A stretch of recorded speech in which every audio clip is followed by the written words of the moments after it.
Jake, the father of five. Five cute little puppies. But are they really cute? I think they are actually stronger than Jake himself. So, before we start, let's remember who their father is. Jake can turn his body into literally anything.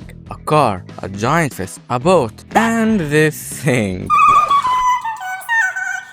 The guy is basically a living cheat code. So when Jake and Lady Unicorn had kids, you would expect them to inherit some pretty crazy powers. And somehow, they got even stranger. And let's start with the weakest. Coming at number 5 is Kim Kil-won, or as I like to call him, the guy who inherited superpowers and decided to become an accountant. Seriously, while his siblings were developing bizarre abilities and doing weird Adventure Time stuff, Kim was busy buying property and building wealth. He still has Jake's stretchy powers, but compared to the rest of his family, he's by far the least impressive in combat. Don't get me wrong, he's probably the most successful adult in the entire family, but we are not making a business ranking here. Next up is Jake Jr., the brain of the family. She inherited Jake's stretching abilities, but her biggest weapon isn't strength, it's intelligence. Jake Jr. became a detective and problem solver, which is honestly terrifying. Because a strong enemy is dangerous, a smart enemy is worse. In a street fight, she might struggle against some of her siblings, but give her time to prepare, good luck. Now we go to the difficult one.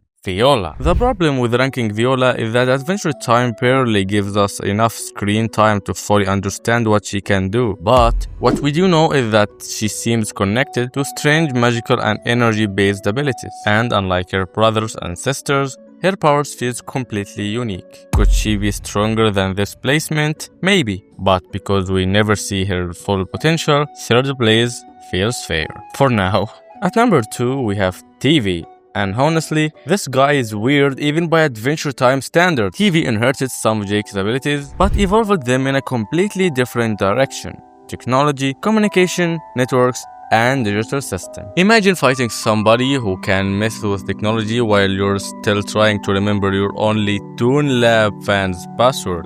In the modern world, the power would be terrifying, which is why TV easily takes second place. And finally, we have Charlie, the strongest child of Jake, at least in my opinion. The scary thing about Charlie is that she doesn't look powerful. She doesn't act powerful, but the more you watch her, the more unsettling she becomes. She can see visions, predict events, understand things that other characters simply can't. Sometimes she feels less like a normal character and more like a cosmic being pretending to be normal. And once you start capable of seeing beyond time itself, you're playing a completely different game from everyone else. And that's why Charlie takes the number 1 spot. So, what do you think? Did Charlie deserve the top spot, or should someone else have taken the crown instead? Let me know in the comments. And remember, for a guy who spent most of his life eating sandwiches and taking naps, Jake somehow created one of the most overpowered families in Adventure Time history. Just don't compare him with Peppermint Butler, right? See you next video.